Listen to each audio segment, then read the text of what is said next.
పుస్తకమే అయినా గాని ప్రేమ జీవిత పరమార్థం తానే అనిపిస్తుంది ప్రేమ.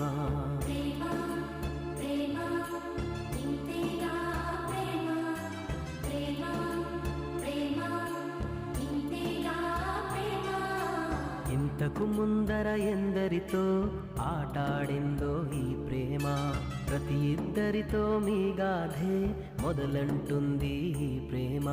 కలవని జంటల మంటలలో కనపడుతుంది ఈ ప్రేమ, కలిసిన వెంటనే ఏమౌనో చెప్పదు పాపం ఈ ప్రేమ.